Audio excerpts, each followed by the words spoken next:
use the web more than ever these days, whether it be playing games, downloading apps, or buying clothes. But somewhere, someone sat down and actually created that website. Sites like Facebook, Amazon, even apps like Instagram and Snapchat all started with one person sitting at a computer. Now, you don't need to be a computer genius to know there are a lot of websites out there and people get paid to make them. Today, we've come to see Bernard Cheer from Alica to find out what it takes to be a web designer. Bernard. Jesse. I just want to know what it's like to be a web designer. Do you reckon you could help me out? Sure, man. Come on in.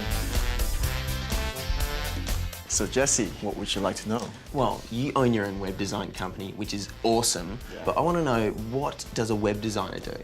Pretty much a web designer design websites. And with that comes along with understanding what clients want, understanding their brand to make sure that's all done correctly.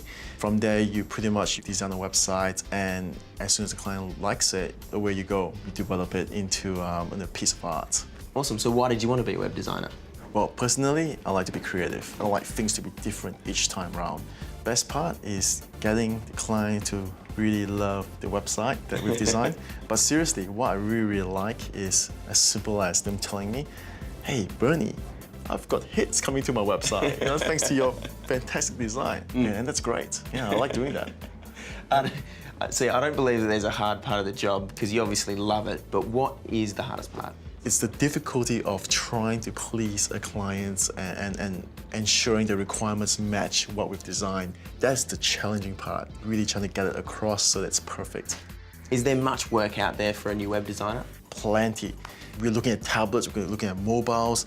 Everywhere around the world, people need more and more and more websites across more and more different industries going out there. You do no wrong doing websites, and it's just moving at such a ridiculous rate right now. You get plenty of work coming to you. And so if I wanted to be a web designer, what's one piece of advice you'd give me? You got to be a perfectionist, okay? You got to really love what you do. You got to be spot on with every pixel, and you got to love technology. So what steps does someone need to take to get to where you are? Pretty much just apply for Uni and TAFE. There's a lot of web design courses, Photoshop courses, CSS courses. There's a lot out there. Pretty much jump into those courses and do it. And once you've done it, build your own portfolio. Everything starts with a fantastic portfolio for yourself. Awesome, man. Well, thanks so much for talking to us today, Bernard. Absolute pleasure. But I reckon we have a game on this foosball. Ready to lose? Yeah! Is being a web designer your dream job? Well, once you finish studying at the West Coast Institute, you'll be ready to enter the workforce and excel as a web designer. For more information, all you got to do is get onto IwannaB.com.au and follow the links through to the West Coast Institute. All right, let's go again. Come on. You're on. All right.